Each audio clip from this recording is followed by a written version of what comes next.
Hello and welcome back to Spinal Cast. I'm your host, David Stevens, and joining us today are Ethan and Parker Glynn. Ethan is a full-time student currently in his junior year of high school at Jefferson High School here in Bloomington, Minnesota. And Parker is a sophomore in college attending St. John's University studying communications. Ethan, Parker, thanks so much for joining me today. Yeah. Thanks for having us. Thanks for having us. Absolutely. So in today's episode, I think what we're really trying to do is I think, one, talk about your injury, Ethan, and really kind of how that has affected your guys' relationship as brothers. And, you know, whether that's good or bad, I think just a brotherly relationship as it relates back to a spinal cord injury. I mean, Does that sound good to you guys? Let's do it. All right, perfect. Then in that case, I think we'll just go straight to the questions. So I think to start with, why don't we start with you, Ethan? Where did you guys grow up? What did you do for hobbies, sports, positions, that sort of thing? And how did you guys get along growing up?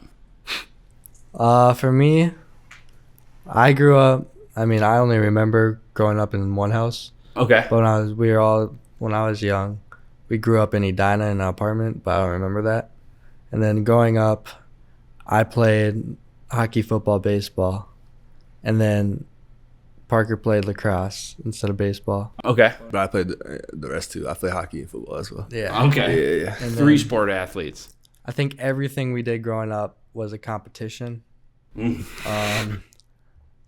From eating food to just actually playing sports. Yeah.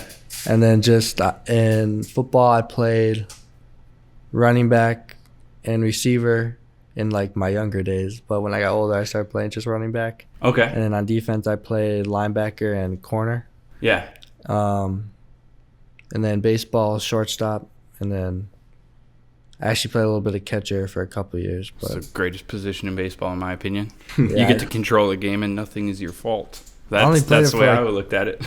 I only played for like 2 years and then kind of just grew out of it. Yeah. But I got pretty good and then I just moved to shortstop. All right. Well, what about you, Parker? I heard you played very similar sports, but, what Yeah. positions were you in? And Yeah, I played growing up. I remember my first time playing football, I got put at tight end. And I was like, I'm not a tight end. I remember crying. And I was like, but then every year after that, I was receiver. And that was great. I played receiver all the way up until first year of college when I played football in college. And then they switched me to DB, and then I'm not playing football anymore. But yeah, receiver is my thing. And then just in hockey, I was left wing, I guess. I was not good at hockey. I'm not going to lie. I always said I was better than my brother. That's only because I was probably bigger than him. You weren't And then bad. once he You hit, weren't bad. once he started getting a little bit of facial hair, he got better than me. I can't lie. That was his thing. But yeah, as far as growing up, I remember he was right. We would compete all the time. If we couldn't agree on something. So we had these pair of boxing gloves. yeah. He's right-handed, I'm left-handed. So if we ever disagreed on something, let's say it was Fortnite or, the video game, if we ever disagreed on the video game, we wouldn't say anything, but he would walk in my room. I would toss him the right glove and we just start ripping shots. So we were always competing, fighting. But yeah, that's what makes us brothers, though. Yeah, that's awesome. Yeah. And just for clarity for the audience, who's older and how much older? I'm 2 years younger. 2 years younger. Just about, yeah. Okay, so Parker's the older brother, younger brother. I'm also a younger brother, so I'm with you. Sorry to say it, Parker. I'm with this guy over here, but That's fine. I'm with your older brother. he's 3 years older than I am. So Okay. and he doesn't live here in the state of Minnesota anymore, but he's just next door in Wisconsin, UW-Madison. So I get to see him occasionally, but Nice. him and I didn't really get this. We had a different kind of relationship, but it was still a very good one at that.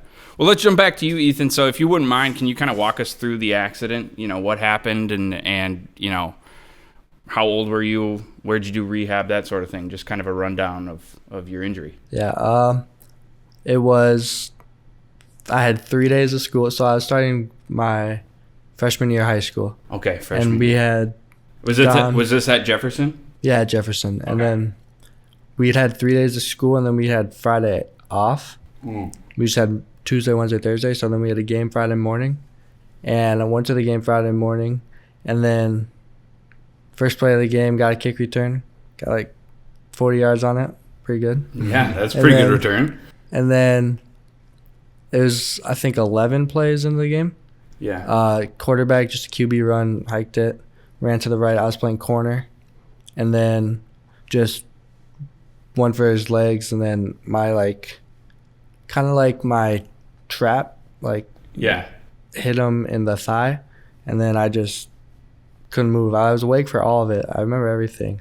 I just couldn't move. I remember they turned me on my back, and I felt like my arms and legs were straight in the air, but I was flat on the floor. Yeah, it's the weirdest feeling ever. It didn't really hurt. Yeah. It felt really weird. And then right after that, I went in the ambulance. I just remember they gave me meds. The drive felt like it took like 3 minutes. It did not feel long at all. Yeah. And then I went into surgery, and then for about a week and a half, 2 weeks, I don't remember like anything. It went by I remember just getting the ambulance, going in the surgery, and then waking up. Should tell them about the desert story. Oh yeah. All right, now I have to hear it. I thought I was in all the meds when I had the tube in my mouth, and I was just laying in the ICU. I thought I was in a desert hospital. Oh. Or I was on a block of sand, and they had to move a bed sheet to get in my room. I thought a lot of meds. Yeah. Those meds were hitting. Yeah. For sure. Absolutely. So was it terrifying? When it first happened, were you pretty aware of oh crap, this is serious? Or were you kind of just in shock? Where was your head at? At first, I was hoping it was a stinger. Yeah. But then once nothing was happening, I'm yeah, this is bad. And then when I was in the surgery, I think I actually told my mom, I was am I gonna die? Because surgery freaks me out. And yeah, totally. I think I had 3 surgeries on my neck, and they were all 5 to 8 hours in between there, which didn't feel long to me, but for my family that probably sucked. I'm sure anybody who's sitting around and waiting on that long of a surgery, it's terrifying. Yeah. So, well, Parker, why don't we talk to you about what do you remember from that day and that kind of thing? Were you at the game? Yes, I remember I skipped school to go to his first game. So we won't tell your teachers or anything. Okay, perfect. But yeah, I remember being there. My mom, she's not gonna like me saying this, but she's very protective, right? She's very protective. So Ethan, made his hit. He tackled the guy, but he wasn't getting up. And I remember looking at my mom. It was just one of those things my mom goes, "Oh, should I go on the field and go help him?" Because she's protective. We know she's protective in that sense. So she was joking, but then he wasn't getting up, and then this and that. And then, so I go on the field. We go on the field. I remember Ethan's on his back. I'm standing over him, and they start taking his glove off. And then I remember they asked him if he could feel it. Yeah. They're asking Ethan, "Can you feel us?" And I seen his eyes, and it was just, that's something I never want to see again. Yeah. You know what I'm saying? Especially as an older brother. But at that point, I was it's probably just a stinger, this and that. You gotta have hope. Mm-hmm. And so they take him, ambulance, everything. I just remember it being very high adrenaline. Since his hit to 5 months later, it was the same adrenaline, those entire 5 months. Yeah. To be honest, it was so much stuff has happened. We moved out of the house to get our new house, right? And then we moved into apartments. Ethan was still at Craig for a lot of that time. So yeah, it was just a very hectic time. I remember being in the waiting room and being with my mom and dad, and it was just this. I'm not gonna lie, this one lady, she was being so annoying. She was "It's okay." I was "Yo, get out of my face." Yeah. It's just being really annoying. That's one thing I do really remember. She was trying to calm us down, but she was getting me heated. Yeah. But anyways, yeah, and then the doctor came in and told us the news, and that's oh, I don't even know how to explain that feeling. Mm-hmm. I feel like my entire intestines, my guts just came out of my mouth and everything. It's like I didn't puke, but it was like I couldn't breathe. I was choking. So that means I care about you. Little bit. Yeah, a little bit. But yeah, it was just a very tough day. Couldn't eat, couldn't do nothing. But look where we are now. Yeah, it's a blessing to be where we are right now. Absolutely. So, well, thankful that you were able to get the medical attention you were, and as quickly as you were. I know, in talking to a lot of our guests, it's a matter of time and it's a situational thing. And I'm just very glad to have you here. Glad we get to interview you guys, and that's really heartwarming to hear you tell that story. So when you kind of talk about those 6 weeks afterwards just being a absolute kind of whirlwind, is there anything that you guys felt like wasn't available to you, or that you would, as an advisory to anyone else who ends up in this crazy situation, hopefully never, but is there anything that you just felt like we were not prepared at all for this? I mean, I don't know how you could ever be prepared for this. Yeah. To be fair. But I think you know where I'm getting with the question. Yes. Yeah. So for sure. I think we, like, compared to a lot of people that get, like, just out of nowhere, like, an injury or, like, something life-changing like that, we were super lucky with, like, the resources we had and, like, just everything that happened. Like, friends and family, obviously, were, like, right there. I have really big group of friends that I'm super close with, which helped a lot. And then just the resources, like, just people, like, donating to the GoFundMe, and then just the help that we got. We were a lot more fortunate than other people were in the situation we were in. So absolutely. And then Craig was really good. I'm really happy I went to Craig. Yeah, and so let's talk about Craig for a second. Craig Hospital was where you did your rehab primarily? Yes, Craig's a rehab facility right by Denver, Colorado. They make you want to be there. They make you, like, it's really hard to be upset there. Okay. It's really hard to be mad. They make it a good time then. It's a good environment to be in, yeah. For sure. No, yeah. That's awesome to hear. Did you ever get to spend any time at Craig and, like, kind of witness it firsthand? Yeah, so I went down there probably 3 times, 4 Okay. times, something like that. He's right. It's really hard to be, like, sad or upset down there. They even had a way for him to play games, which is how we play games now. It's called a quad stick. Maybe it's been mentioned on the podcast before, but it's like a controller for his mouth, and it's like three buttons, like, or 3 tubes, 3 straws, let's say. Yeah. You can sip and puff through each of them, which is 6 combinations. I'm looking at him to make sure I'm getting it right. Well, you can do, like, 2 at once too. Yeah, so you have more combinations with that. So I honestly, I think I've seen a guy on TikTok who. Rocky No Hands.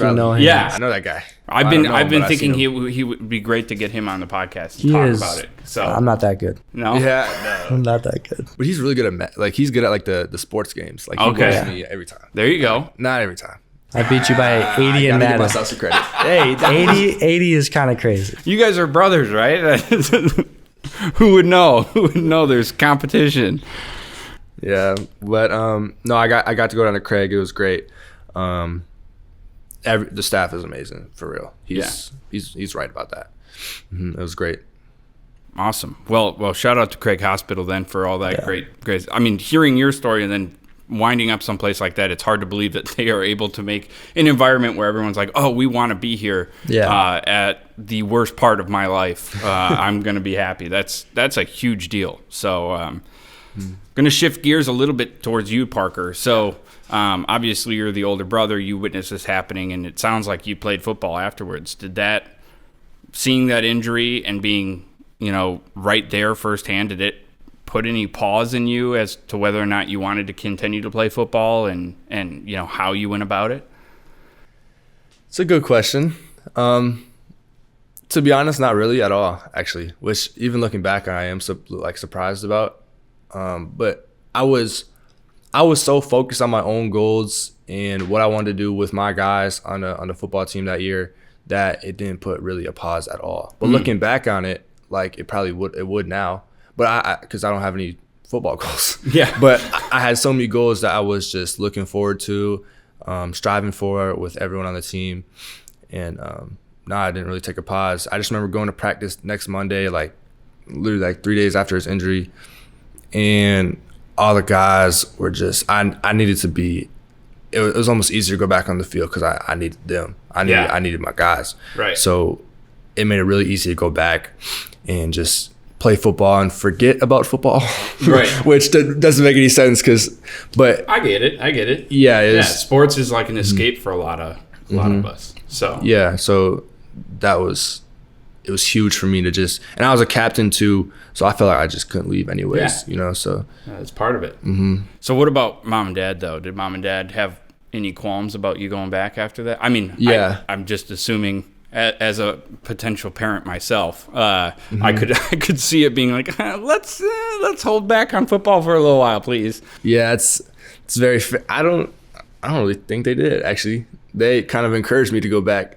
Just they knew what it meant to you. Yeah, they exactly. They did know what it meant to me. I remember being on my first game on Friday, a week after Ethan's injury. We played Rosemont. We lost. Doesn't matter though. It doesn't matter, But I remember someone had got hurt in that game, and we all took a knee, and oh my God, I just started crying and crying and crying. It's like, I can't handle this.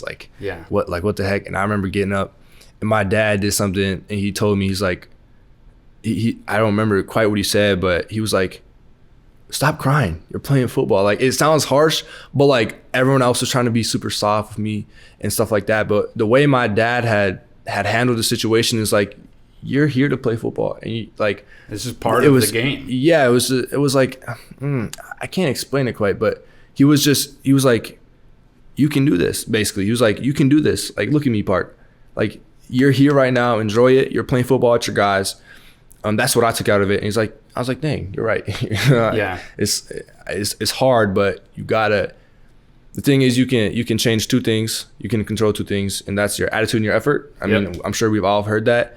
And in that moment, I could either be super sad and just kind of, which is really easy to do, you know, in a situation like that. It's a lot of things going on in your head. You don't really know what's happening with your life, and it's just like you've never been in, like, it's just flipped upside down.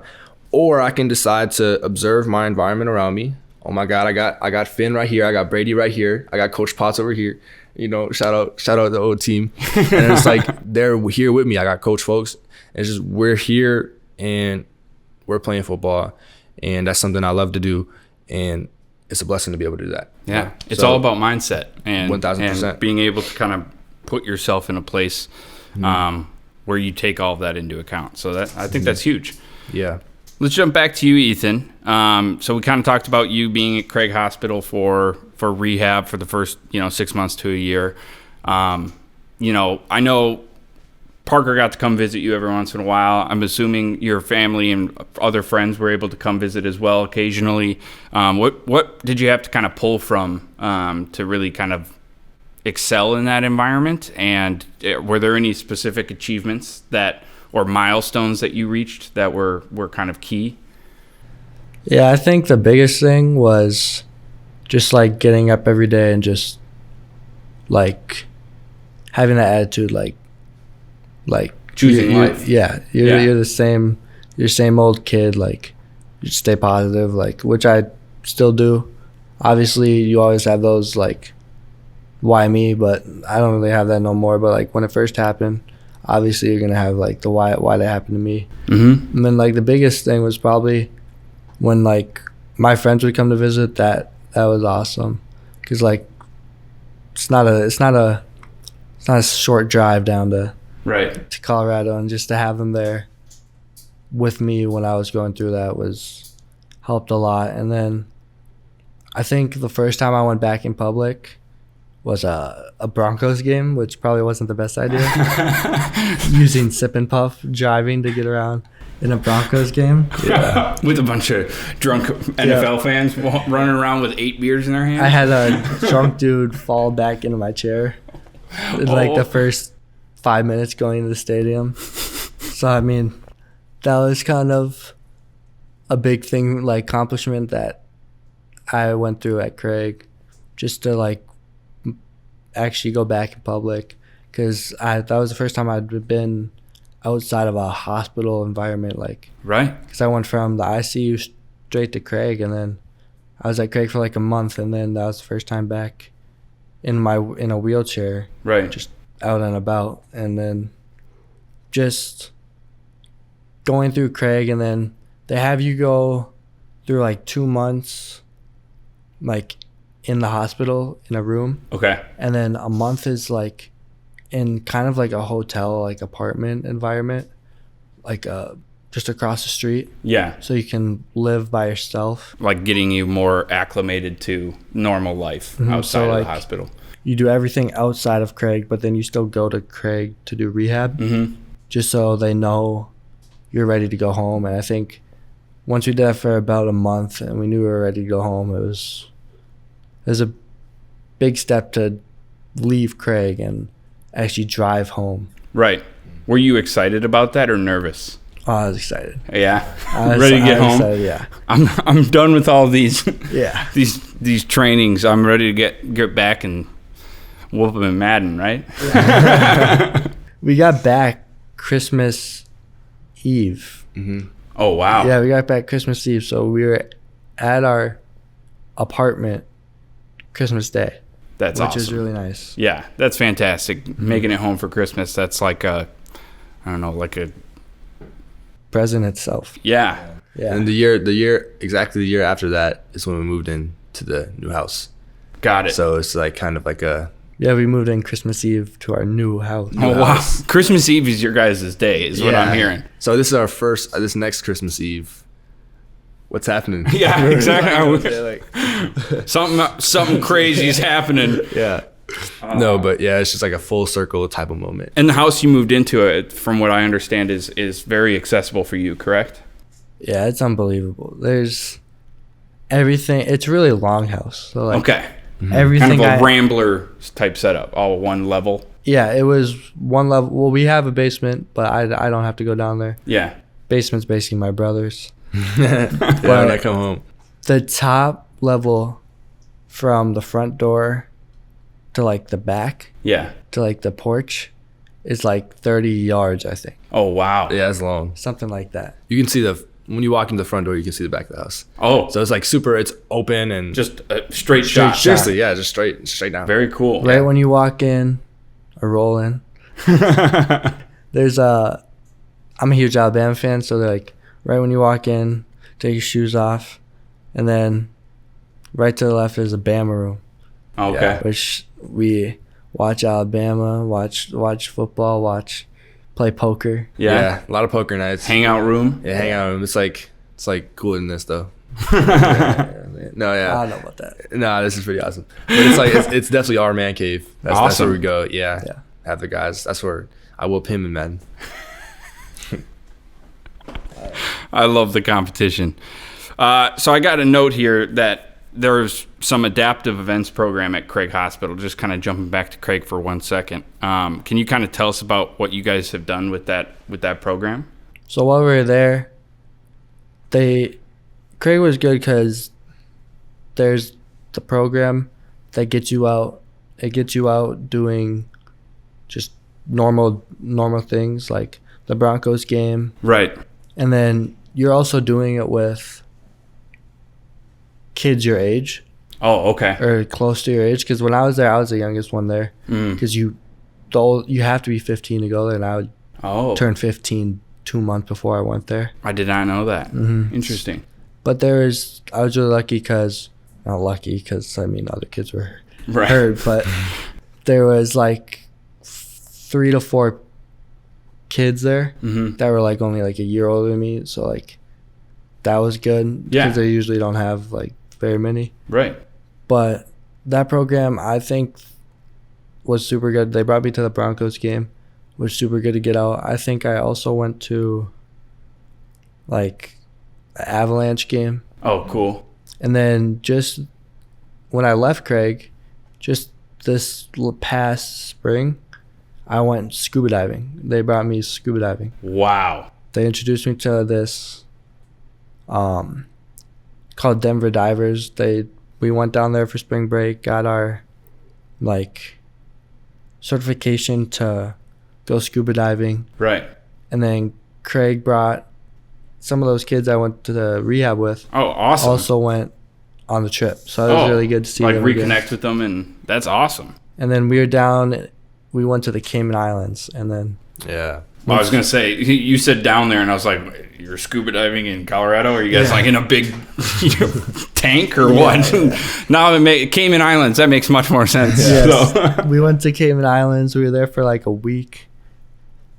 You could do up to 4 dives a day. I only did 2. I'm not getting up that early. Yeah. But it was incredible going scuba diving. I just gotta hope this guy got to scuba dive with me every day, awesome. but the last day he got to like hold me and like swim with me. Oh, sweet. Just had to pray he didn't drop me. And then You don't have to pray. the plane. You knew I was gonna hold you. I was a little nervous. This guy would try to swim as fast as he could. See how fast he could go holding me. Kara was really fast. Yeah, this one girl would hold me, and then out of nowhere, I would just like fly. I would just fly. She was secretly a dolphin on Yeah, the side. literally. That's what it felt like, dude. But the plane ride, that's why we drove. I went to Alabama for a game Yeah. just this past weekend. They played Missouri. They killed them. Awesome. Shut them out. But that's why we don't fly, because I hate flying now. Yeah, I can It's not believe the it. most. We actually had an episode where we talked to somebody about the difficulties of air travel with a chair and how it just hasn't gotten to a point yet where it's really that accessible. I mean, it's awful, especially for someone who's quadriplegic and not just paraplegic. It's a lot more complicated. Not being able to control your upper body on a plane is not fun. No. Yeah. Just fall over a lot. Yeah. I can only imagine. It'd be a lot easier if they made it like a car. Just roll on, strap in. Right. But well, if it makes you feel any better, it does sound like there is some workings of that in the works. The person we spoke with said there are some. I believe it's Delta that has published things that they are working on making a safe travel for wheelchairs where you can strap them and don't need to get you out of your chair. That was which huge. Would be huge. Yeah. Absolutely. That'd be so cool. If we could get more viewers, who knows? Maybe we push the envelope, Delta. Just saying. But I think the last question I really had for you guys is regarding the sweatshirt that you're wearing here, Parker. So for those at home, do you want to talk about what this is and the foundation that you guys are starting? Yeah. Or have started, I should say. Yeah. So, Just Be Gr8. Ethan wore number 8 when he played sports. So it was nice little play on words, play on great. Yeah, or Just Be Gr8. Every sport, number 8. That's awesome. So the whole idea behind the foundation, like you had brought up earlier in the podcast, when Ethan first got injured, it was very difficult. And without any of the help, we wouldn't even be close to where we are right now. We probably wouldn't be able to be on this podcast. It would just be, we'd be in a very tough spot without the help of the community. So it was really the people that got us through those tough times. Mm-hmm. Without those people, I don't think we would have been able to. I don't even want to think about it. Right. So what we want to do with Just Be Gr8 is we want to raise money to help families who have experienced tragedy and give back what we got from the community during our tough time. Because it is very important to have people around you, people rallying with you. Yeah. Because it's crazy. Just like I had said with the football team, I remember that first practice, they all got around and they prayed for my brother and for my family, and it's just chills, like lightning goes through you. Yeah. When you feel that, and it's like it's so much easier to just keep going once there's people around you, So with Just Be Gr8, we want to be there for people in tragedies, and of course we want to raise money for paralysis research and things like that. So it's Just Be Gr8, and it's also a mindset thing, wake up every day and just think to yourself, today I'm just going to be great. Right. I'm going to be great today. One day at a time. One day at a time. Yes. One moment at a time for sure.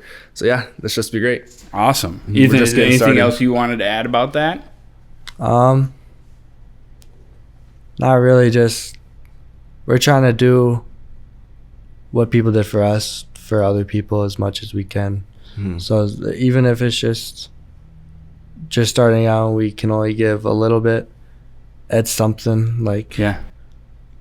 a little bit goes a long way, and then hopefully over time foundation gets bigger and bigger, and then just can raise more money for people who need it, and then of course for research. Yeah. Keep paying it forward. I mean, Yeah. that's a huge deal. So for anybody who's interested in learning more about Just Be Gr8, we'll make sure there's a link in the description for everyone to go check it out. These two are going to be super involved, I'm sure, for the entirety of that organization. It's going to be awesome. But I think that's about all the questions I had for you guys today. Really enjoyed having you on. I do want to do a quick plug to everyone who's watching at home, maybe on YouTube. Make sure you give us a subscription, thumbs up, that sort of stuff helps. If you're listening on your favorite podcast platform, a follow is always appreciated. But once again, Ethan Parker, thank you again for joining us today. It was great having you on. Thank you. Yeah, thank you. I course. appreciate it. Awesome. Thanks, everybody.